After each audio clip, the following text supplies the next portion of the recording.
Hello, my name is Joe Powell and I am the National Director of All Wales People First. I think for me, we were really aware and really alert when the advocacy grant scheme ended about how difficult it was for some local groups to not only remain sustainable or continue to be sustainable, but to prove to local authorities the value of self-advocacy. We were still finding that many people were still getting confused between advocacy, formal one-to-one advocacy, and self-advocacy. So we had to make the case to local authorities that they needed to meet their duties to fund self-advocacy as preventative services.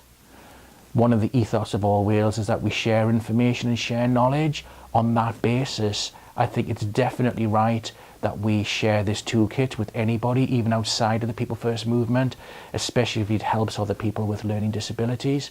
We would just only ask that people would credit us before using it, but I think that is the most important part.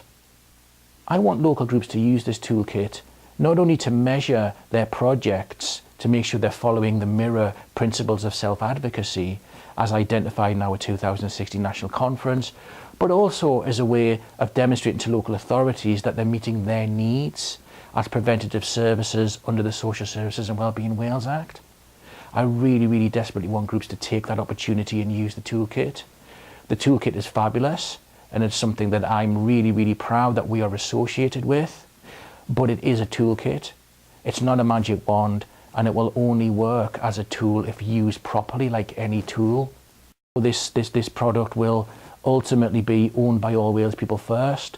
All of the hard work and the real effort and the success of this is down to Barod and our independent researchers. So I'd like to take a massive chance to say thank you to them. Hello, my name is Brian Collis and I'm an independent researcher. I've been a co-researcher in the project with Alan and Jan and Simon, and we have worked together dividing up the work so that we could get it done as quickly as possible, but also using our own gifts and talents as we did so. So Simon and I took on interviewing the external stakeholders, as they were called. So we interviewed support workers, we interviewed people who control funding for People First projects, and we interviewed some service commissioners from the local authorities, and we collected the information about what they felt evaluation should show them from self-advocacy projects. We then worked with Jan and Alan and with the support of Mal to put the ideas that we had gathered into a toolkit, and we had a long discussion about what the toolkit should look like, how it should be accessible, and how we should present the ideas that we had. Once we'd done that, we then looked around for some groups that we could test out the toolkit with to check that it worked.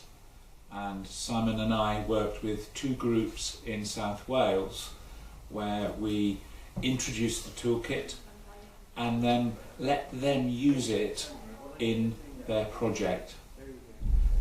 We then asked them, after they had used it, what they thought was good about it, what they thought could be changed or improved, and we took those ideas back to having another research day with all 5 of us.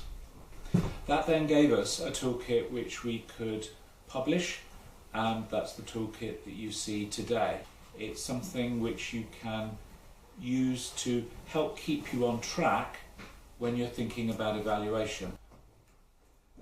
The toolkit can help you keep on track in a project.